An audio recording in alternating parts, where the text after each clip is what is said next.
Hola, ¿cómo están? Yo soy David Cañas. Sean bienvenidos a este quinto episodio del podcast de Doc. En esta emisión hablaremos sobre cómo saber cuándo es fuerte la cultura organizacional. Recuerden que este mes tenemos una serie de episodios relacionados directamente con cultura organizacional.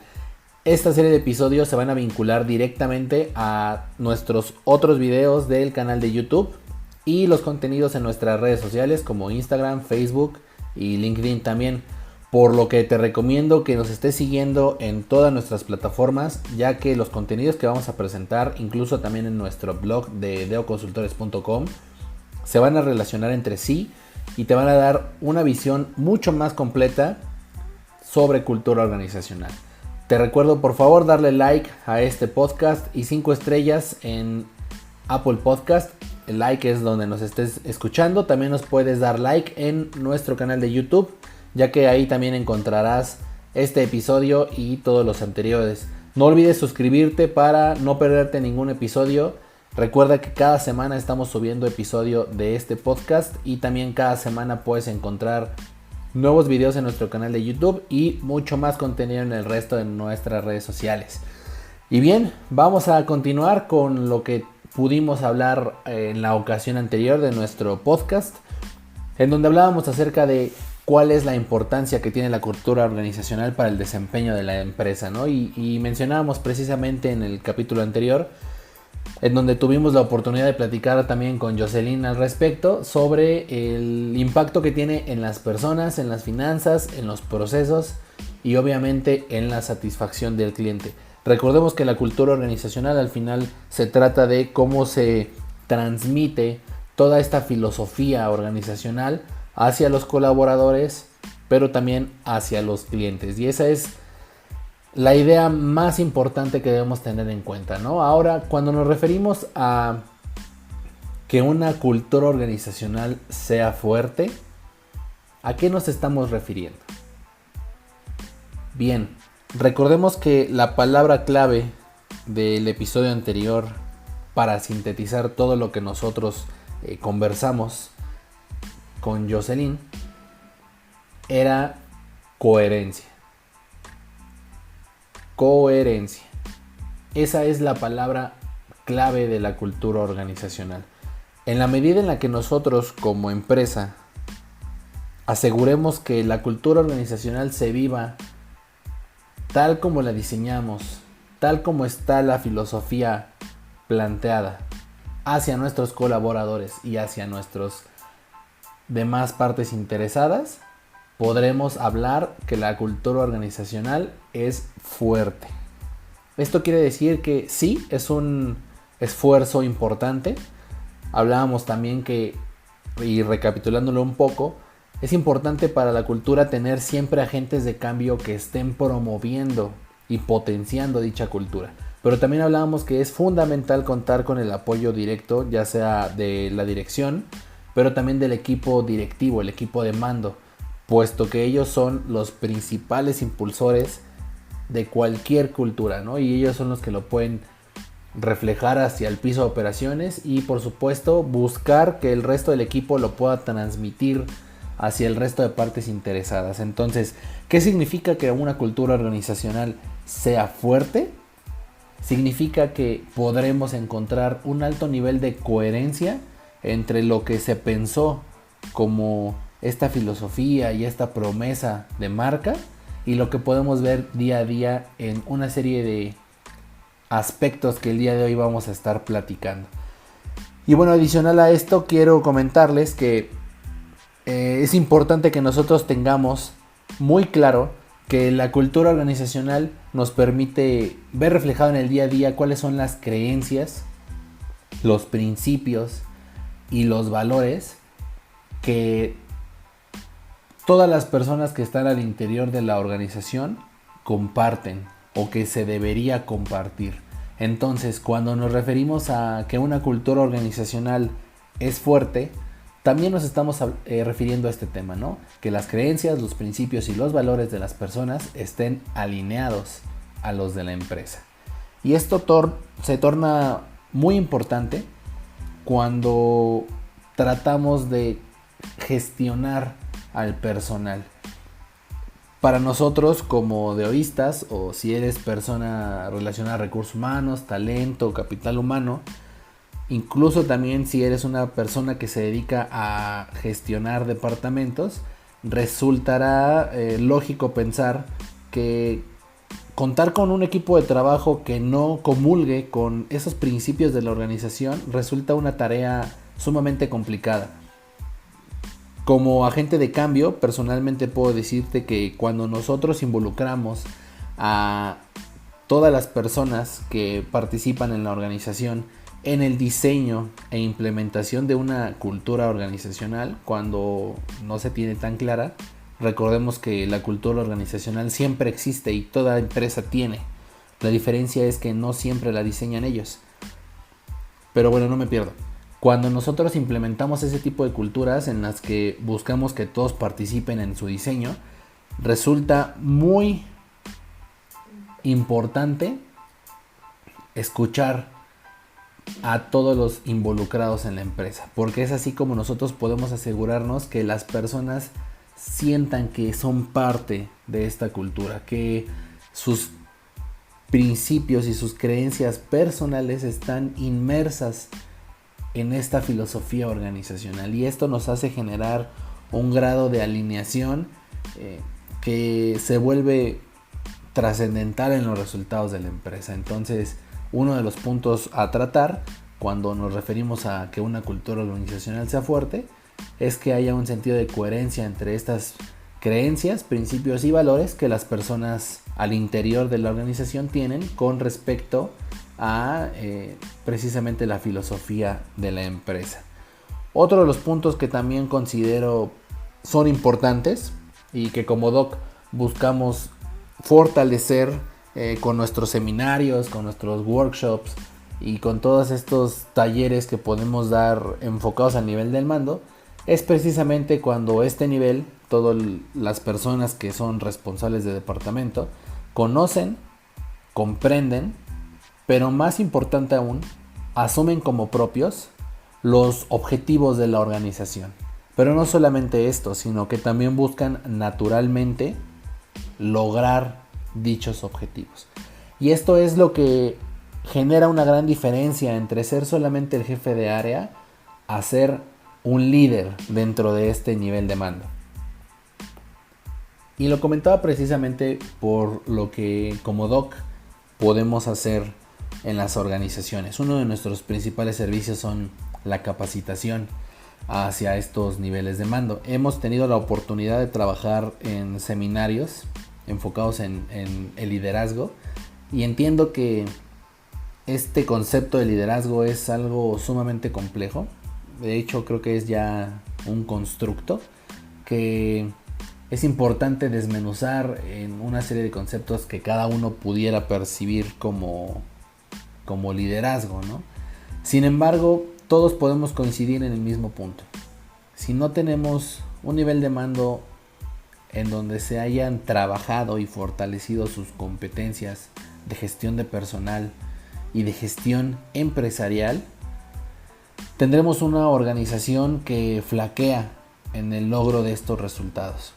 Y este punto de tener un nivel de mando que asuma los objetivos de la empresa como propios y busque el logro de estos de forma natural, es una evolución natural, es una evolución orgánica del punto anterior que platicábamos sobre la alineación de las personas con la empresa.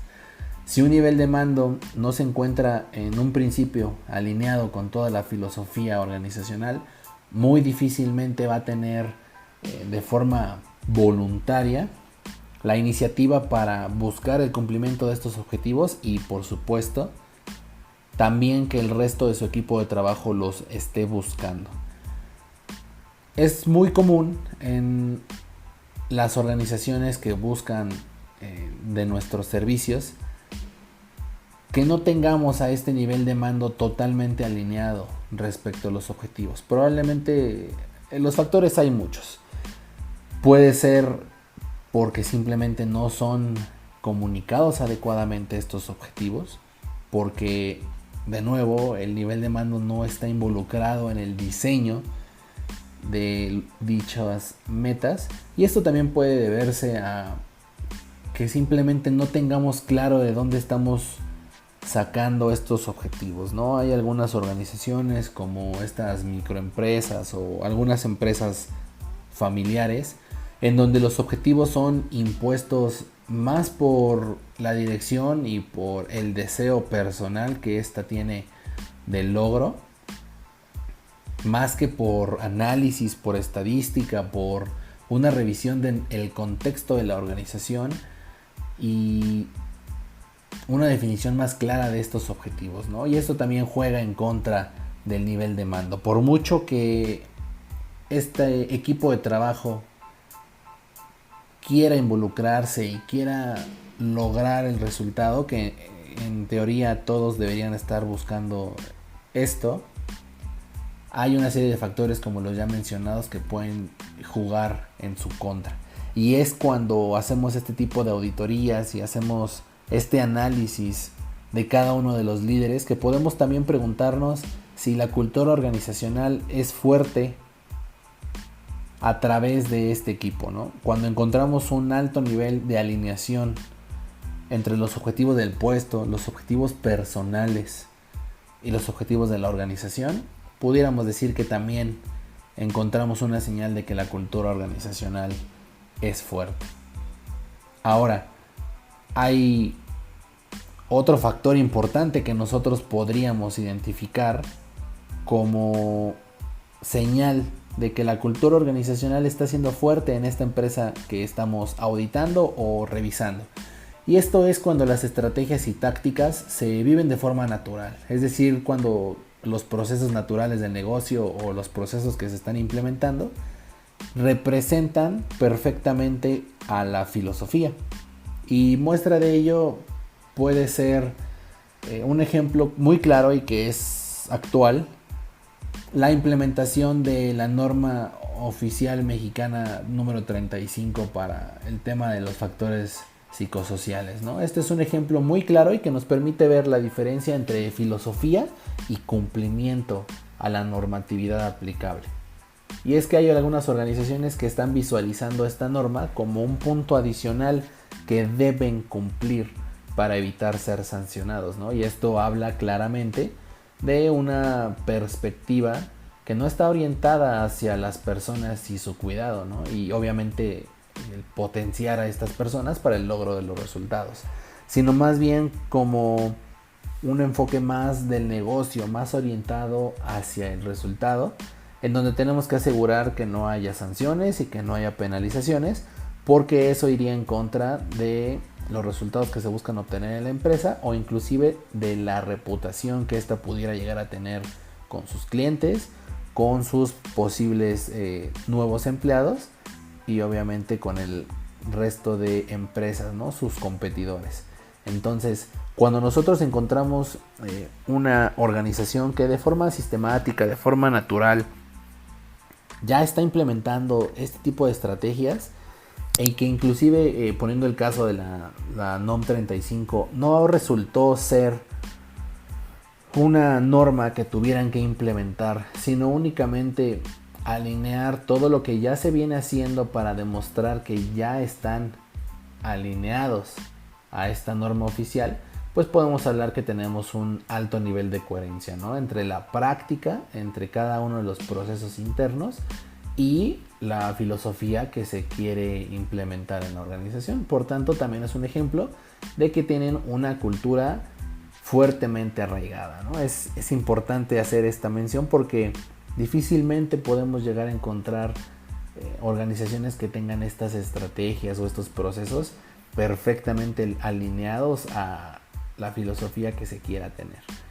Otro punto también que es importante y que muchas veces puede llegar a sonar un tanto trivial o menos importante que los puntos anteriores y que el último punto que vamos a hablar en este episodio es cuando la imagen de la institución, los espacios o todo el tema de la infraestructura, mobiliarios, toda la imagen física, digital y la convivencia diaria al interior de la organización también se rigen fundamentalmente por la filosofía y por la propuesta de valor. Y aquí vamos a tocar un punto importante, ¿no? La propuesta de valor se divide en dos grandes ramas. La propuesta de valor al cliente, que es una de las propuestas que más se trabajan en toda organización. Hablábamos de hecho en el episodio pasado sobre la promesa de marca. ¿Qué es lo que yo busco darle a mi cliente potencial basado en sus necesidades, en sus deseos, sus miedos, por qué no? Y cómo yo puedo satisfacer o atender esa necesidad en específico.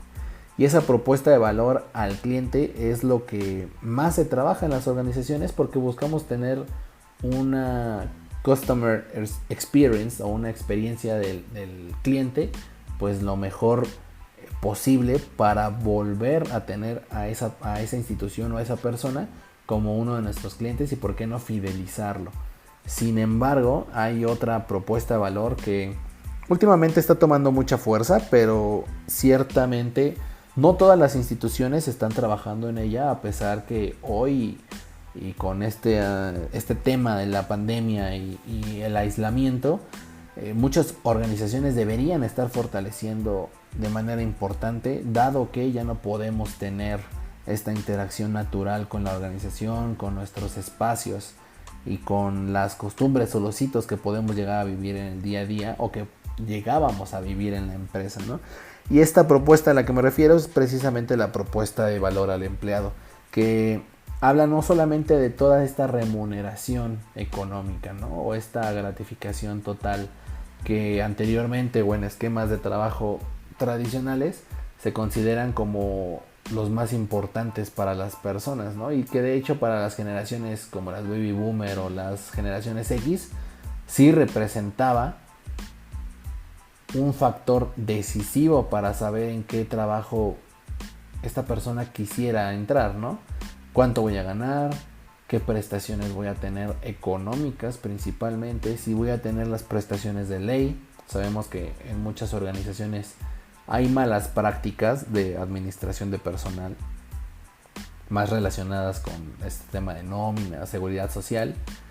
Sin embargo, la propuesta de valor al empleado va mucho más allá de únicamente la remuneración económica, ¿no? Se habla también desde hace un par de años de salario emocional, al menos en México, pero va más allá de ahora el home office que se ha tornado incluso obligatorio por temas de sanidad, ¿no? Va más alineado al wellness, al bienestar de la persona, a precisamente la alineación de sus objetivos personales y de sus principios con los objetivos de la organización y con los principios de esta.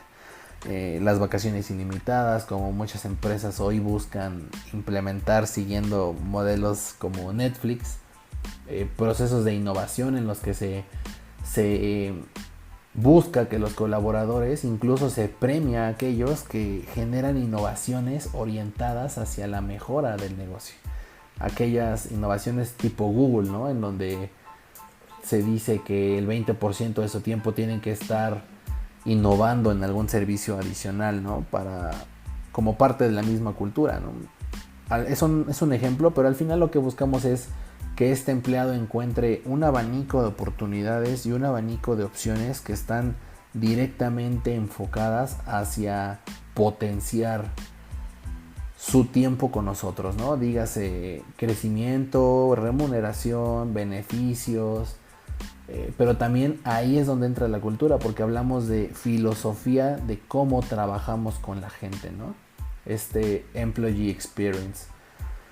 Y ese es un factor muy importante, y ahí la imagen, tanto el employee branding como también la imagen hacia nuestro mercado objetivo, la infraestructura, los espacios y la convivencia diaria se vuelven fundamentales, porque es ahí donde de verdad podemos sentir si estas dos propuestas de valor en realidad están siendo trabajadas adecuadamente y si se están trasladando hacia el día a día. Eso es lo más importante. No hay mayor nivel de coherencia en una cultura organizacional que en aspectos tan básicos y tan ordinarios como pudiera ser el mobiliario, el equipo tecnológico con el que estamos trabajando, el tipo de prestaciones que le estamos dando al colaborador. No es lo mismo tener una empresa de innovación o una empresa de tecnología en donde el equipo de cómputo sea de alta gama, en donde todas las personas tengan un teléfono de la organización asignado especialmente hacia ellos para que puedan atender su comunicación ahora en tiempos de pandemia, por ejemplo, e incluso que pudieran tener este beneficio del pago del internet, ¿no? Dado que ahora muchos están utilizando los servicios de su hogar para atender las necesidades de la organización, y ahí muchas organizaciones están poniendo el ejemplo, ¿no? Pero caso contrario, ¿qué debería pasar con organizaciones en donde no es tan importante la tecnología, ¿no? Podemos trabajar o tenemos trabajo de una forma más artesanal? Pues se buscará cumplir con aquello básico que necesite el colaborador para lograr su objetivo principal, pero tal vez no se enfoque tanto en esto, ¿no? Hay empresas incluso que buscan tener uniformes, que buscan que incluso los equipos de cómputo, los equipos de telefonía tengan el branding de su organización. Algunos todavía trabajan en papel, que es una práctica que evidentemente y afortunadamente cada día se vuelve menos frecuente. En DOC en particular estamos en contra de todo el tema que no sea digital. Siempre buscamos trasladar todas nuestras prácticas hacia lo digital, no solamente por la practicidad que ello significa para poder compartir con nuestros clientes, sino también obviamente porque buscamos tratar de minimizar nuestro impacto, ¿no?, hacia el medio ambiente. Esto es entonces otro ejemplo de cuando una cultura organizacional es fuerte, cuando hay esta coherencia entre la filosofía y el cómo se vive día a día, desde la convivencia uno a uno, pero también los espacios, los gadgets, la infraestructura y la imagen que busca trasladarse, ¿no? La imagen que se busca diseñar en el día a día. Y esto obviamente tiene como principal objetivo el último de los puntos que quiero tocar aquí, que es cuando la empresa logra tener un claro diferenciador respecto a la competencia. Es decir, cuando tiene plenamente definido, claramente definido su propuesta de valor y es capaz de transmitirla de una manera tan eficiente que se vuelve un diferenciador imposible de comparar, imposible de vencer por la competencia. Y es ahí donde logra posicionarse en el mercado como una opción única y una opción ideal para cierto público objetivo, ¿no? Y esto ya lo habíamos platicado en el episodio anterior. Es fundamental para poder definir la cultura organizacional saber también cuáles son las necesidades de mi audiencia, cuáles son las necesidades que tienen mis clientes, mis partes interesadas en general, y de ahí también saber cuál es mi objetivo, cuál es mi filosofía o mi promesa de marca. Y con base en todos estos análisis poder establecer una cultura organizacional que sea sólida y que sea coherente para que todas estas partes interesadas me vean como el ideal hacia el cumplimiento o la atención de sus necesidades o expectativas, ¿no? Y es ahí donde este diferenciador se vuelve sumamente poderoso. Podemos hablar, por ejemplo, de Apple en el tema de tecnología, en donde podemos encontrar en algunas ocasiones algunos de sus dispositivos o de sus gadgets con incluso características de hardware o de software inferiores a las que se presentan en otras empresas, ¿no?, en sus propios competidores. Sin embargo, Apple siempre se caracteriza por esta alza en sus precios cada que hay un lanzamiento, ¿no?, que regularmente es cada año y medio. Y esto responde no necesariamente a que su hardware o su software sea mejor que la competencia, como lo acabamos de mencionar, sino a cómo tratan de hacer llegar esta propuesta de valor a sus clientes, ¿no? Cómo diseñan sus mensajes, cómo tienen claramente definido qué experiencia quieren darle, ¿no? Últimamente se ha hablado un poco sobre de hecho, en los últimos años sobre si se está transformando la propuesta y la cultura al interior de la organización, ahora con todo esto del Apple Park y toda la infraestructura que acaban de diseñar. Sin embargo, la promesa sigue siendo la misma hacia su público, ¿no? Este tema de estatus, este tema de sofisticación y el minimalismo que representa, ¿no? El poder trabajar con ellos y con todo su ecosistema, pues te simplifica la vida, ¿no? Esa es la propuesta de la marca. Es un ejemplo de cómo tener tan claramente definido la propuesta de valor puede llevar a diferenciarte completamente de la competencia, y es ahí donde ya no tienes ningún tipo de competidor, ¿no? Porque al ser tan única esta propuesta o esta promesa, se vuelve sumamente difícil tratar de competir o tratar de emparejarte, ¿no? Y es ahí donde podemos encontrar el máximo nivel de coherencia, porque no únicamente representa la cara que le quiere dar la organización hacia sus clientes, sino es una consecuencia natural de todo el trabajo que al interior de la empresa se está llevando a cabo, ¿no? Donde se alinean las personas, los procesos, los recursos, la gestión, la dirección y los objetivos hacia esa promesa de marca. Y es ahí donde podemos encontrar el alto nivel de coherencia que necesitamos o que esperaríamos ver en todas las organizaciones. Y hasta aquí el episodio de hoy. Si quieres saber más acerca del tema, visita deoconsultores.com o escríbenos a contacto@deoconsultores.com y descubre cómo podemos ayudarte a identificar y potenciar tu cultura organizacional. Suscríbete para no perderte los próximos episodios. Puedes encontrarnos en Anchor, Spotify, Apple y Google Podcasts, además de vernos en nuestro canal de YouTube. No olvides darle 5 estrellas o like a este episodio en el distribuidor de podcast donde nos escuches. Sí, incluso en YouTube. Gracias por escucharnos en un episodio más de el podcast de Deo Consultores. Te esperamos en el próximo episodio para seguir contribuyendo al desarrollo de la nueva cultura laboral. Hasta pronto.